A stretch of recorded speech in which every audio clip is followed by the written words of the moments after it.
I, 25F, was happy with my girlfriend, 25F, until her boyfriend, 45M, came into the picture. I, 25F, was a grad student at NYU. Since I'm immunocompromised and didn't love my program, I took time off and came home when the pandemic hit. Around September I met my girlfriend, 25F, through a mutual friend and fell super quickly. She's gorgeous, kind, intelligent, and quick-witted. However, around the second date she brought up she's polyamorous. I've considered myself monogamous and have only been in monogamous relationships, but I'm a pretty open-minded person. I told her that I wasn't sure how I felt about it, but I'd be willing to give it a try as long as we communicated and I had time to process everything. I figured that since I was applying to PhD programs and only around half were in the city we currently live in, the relationship would be casual. I also don't get jealous easily, and since we are in lockdown and my future is up in the air, I didn't plan on starting any relationships myself. She later told me about her long-term boyfriend, 45M. The two mostly date separately and I knew she was poly, so I didn't mind. However, in late November she asked if I wanted to get dinner with the two of them. I agreed and I got along well with her boyfriend. They live together but are also super considerate of my boundaries and he offered to leave if I wanted him to. He did express a want to be there, and I was fine with it because I think he's very intelligent and fun to talk with. However, things escalated and we all hooked up, with consent. I wasn't being taken advantage of, and now the three of us are kind of dating. There are two big problems. The first, which I've communicated to my girlfriend, is I don't know if polyamory is sustainable for me. I'm extremely introverted, get overstimulated with too much attention, and just generally think I'm more suited for a monogamous relationship. We both really like each other, and she expressed wanting a future together. We decided that we would take things slow and just see how things turn out. If I go back to NYU or to a different out-of-state program it won't work anyway, and if not we can see where I'm at. The other problem is her boyfriend. There are some things that he didn't do wrong at all,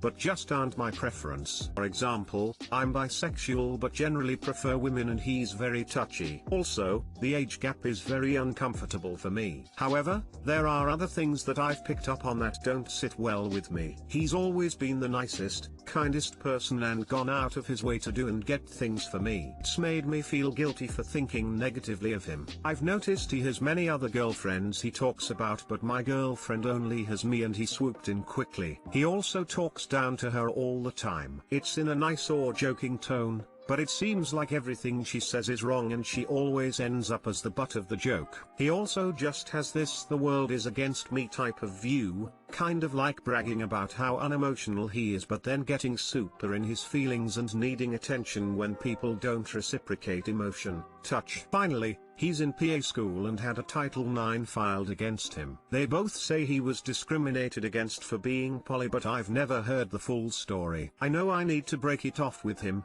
but I'm scared. 1. Of how he'll act emotionally, and 2.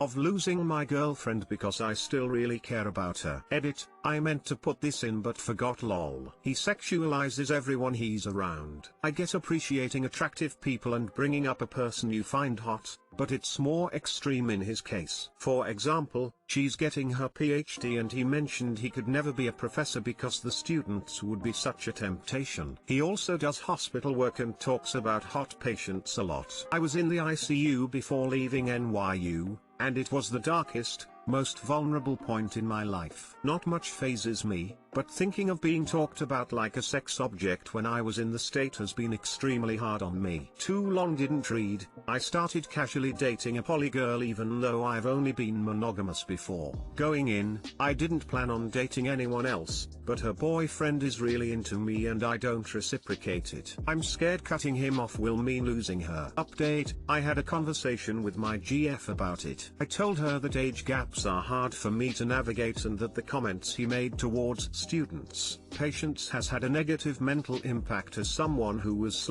/ next year will be a student and who has been in the ICU. I also told her that while there's a lot to their relationship that I haven't experienced, it makes me feel uncomfortable to hear her talked down or pressured. We had a good conversation and she took it well given the circumstance. We're taking a break from the relationship now, but her and I still plan on being in contact. I'm not planning on being in contact with him any longer. There's nothing normal about a 45-year-old man dating a woman literally young enough to be his daughter. To be fair, I had no idea he was that much older. She was upfront about having a boyfriend but never said his age. She said he was in PA school, so I assumed he was our age. When we met I could tell he was older than us, but he takes care of himself well, so I wouldn't have thought 45, and I also didn't think I'd be involved with him romantically. But yeah, they'll joke about the age all the time. Like how he graduated HS before we were born, is close to our mom's age, was in the military, handling weapons when we were born, and I just hate it so much. Hi, polyamorous person here. Run, go, get out of there. There are certain red flags in the polyamorous community, and an overly sexual, much older male dating many younger women is a huge tell for emotional or physical abuse. Also, you don't even like him. This woman might be both today I fucked up and nice, but there are many both today I fucked up and nice women out there who don't come with an asshole.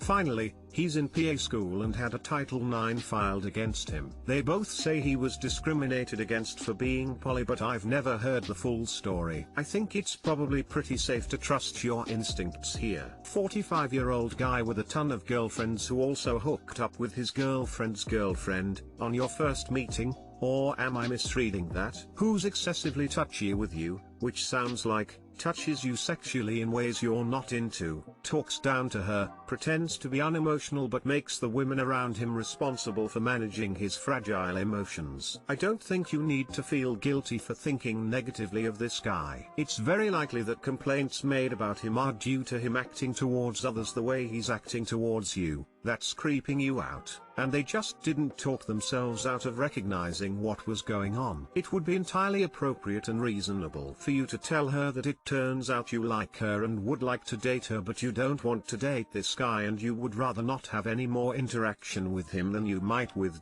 say, her platonic roommate. If that's a boundary she's willing to respect, similar to the arrangement you had before you first met him, then you can try that and let her relationship with him be her problem and try not to make it yours. If not, then you're better off letting her go.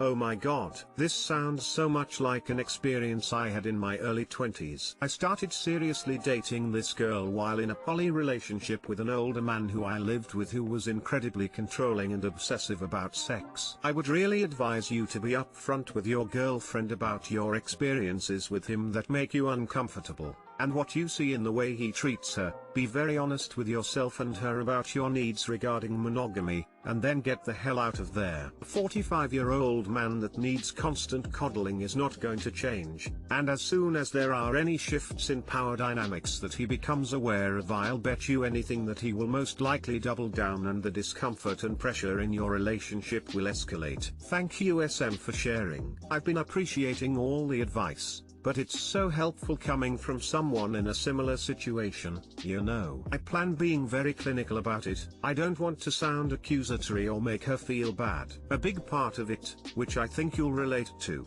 is I was unsure how much of the discomfort was from being in a new relationship dynamic which I'm not sure is meant for me and how much is him. But talking things out is making it very clear. I also think he has a hero, savior complex. I think she enjoys being looked out for and likes that comfort. Much more independent, like I wasn't feeling well and didn't want to come over one weekend, and he said I could come and he could take care of baby me, which made me want to throw up.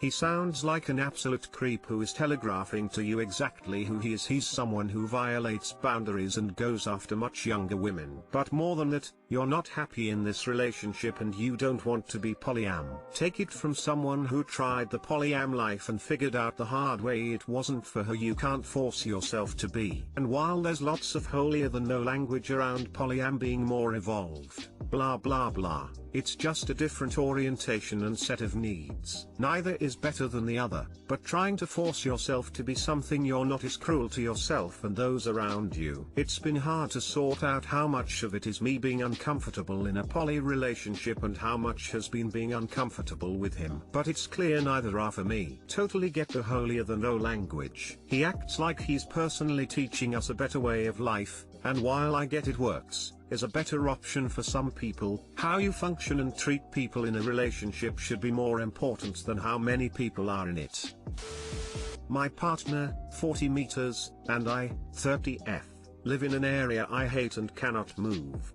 Can it work long term? I, 30F, am a career-driven girl. Prior to the pandemic I lived in the city in an apartment. I loved traveling, eating out regularly, nights out, galleries, museums, etc. All that typical stuff. I met my partner online 1 year ago and I somewhat knew it might not work out because he is just really different to me. A country lad who doesn't like socializing and is happy to never leave his house. He has a kid and settled down young. That's the type he is. Pandemic happened and I moved in with him in the countryside outside a small town. I am really happy right now with him. We are very compatible in every other way. But this life is never what I wanted or imagined. I hoped to end up in a near city suburb in a coolish young area with things I like, good food, good coffee, etc. Near attractions, AMD galleries, so I can go out every weekend. I want to bring up my children in a cultured area and bring them traveling. I earn a lot, so all this is realistic. I never wanted to end up in the suburbs or certainly not to end up in a small town. I feel alone here and I don't think I have much in common with the locals. FYI, I am a foreigner and am living somewhere badly affected by coronavirus, so I have had no opportunity to test it out. Am I hyper-focusing on superficial things here or am I going to end up miserable? TL, drive. I am with someone who is location restricted because of their child. They live in an area I do not like, so I don't know if our relationship is feasible long term.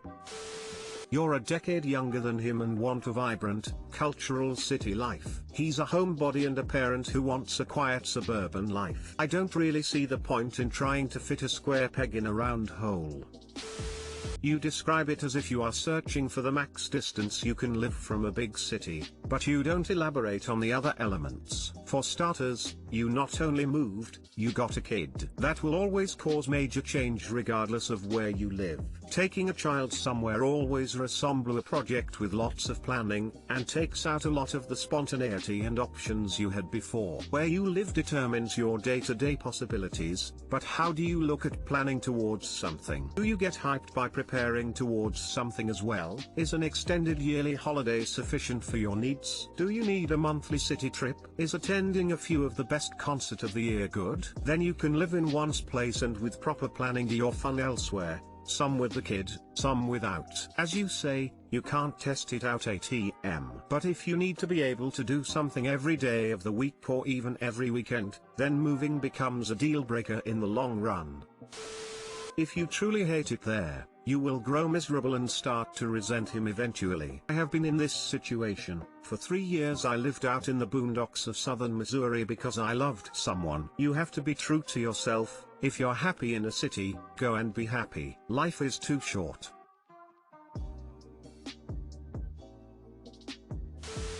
My husband spends too much. In less than a year, my husband has spent $4,000 on a board game that he plays. I know that I should have talked to him about it sooner, but I really didn't think it would get this bad. Especially now that we're really struggling for money and have had to pawn off jewelry and electronics to pay bills. It's so frustrating, because he knows he spends too much, but just bought another set for $50 today. That could have paid our phone bill. How do I start this conversation? Too long, didn't read. My husband spends too damn much and I don't know what to do.